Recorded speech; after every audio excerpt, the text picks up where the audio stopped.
लोभ का फल कड़वा। किसी नगर में हरिदत्त नाम का एक ब्राह्मण निवास करता था। उसकी खेती साधारण ही थी, अतः अधिकांश समय वह खाली ही रहता था। एक बार ग्रीष्म ऋतु में वह इसी प्रकार अपने खेत पर वृक्ष की शीतल छाया में लेटा हुआ था। सोए सोए उसे अपने समीप ही सांप का बिल देखा। उस पर सांप फन फैलाए बैठा था। उसको देखकर वह ब्राह्मण विचार करने लगा कि हो न हो यही मेरे अक्षेत्र का देवता है।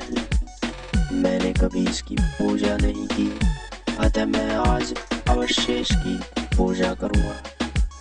यह विचार मन में आते ही वह उठा और कहीं से जाकर दूध मांग लाया। उसे उसने एक मिट्टी के बर्तन में रखा और बिल के समीप जाकर बोला, हे अक्षेत्रपाल, आज तक मुझे आपके विषय में मालूम नहीं था, इसलिए मैं किसी प्रकार की पूजा अर्चना नहीं कर पाया।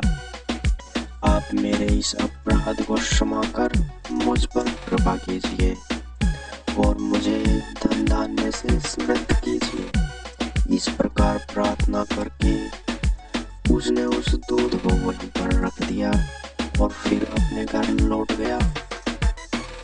दूसरे दिन प्रातःकाल वह अपने खेत पर आया तो सर्वप्रथम उसी स्थान पर गया।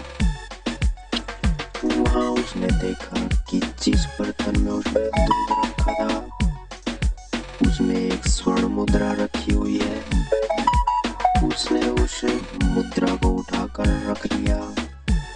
उस दिन भी उसने उसी प्रकार सांप की पूजा की और उसके लिए दूध रख कर चला गया। अगले दिन प्रातःकाल उसको फिर एक स्वर्ण मुद्रा मिली। इस प्रकार अब नित्य वह पूजा करता और अगले दिन उसको एक स्वर्ण मुद्रा मिल जाया करती थी। कुछ दिनों बाद उसको किसी कार्य से अन्य गांव में जाना पड़ा। उसने अपने पुत्र को उस स्थान पर दूध रखने का निर्देश दिया।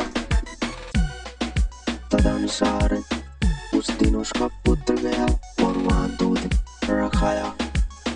दूसरे दिन जब वह पुनः दूध रखने के लिए गया तो देखा कि वहां स्वर्ण मुद्रा रखी हुई है। उसने उस मुद्रा को उठा लिया और वह मन ही मन सोचने लगा कि निश्चित ही इस बिल के अंदर स्वर्ण मुद्राओं का भंडार है। मन में यह विचार आते ही उसने निश्चय किया कि बिल को खोदकर सारी मुद्राएं ले ली जाए। सांप का भय था, किंतु जब दूध पीने के लिए सांप बाहर निकला तो उसने उसके सिर पर लाठी का प्रहार किया।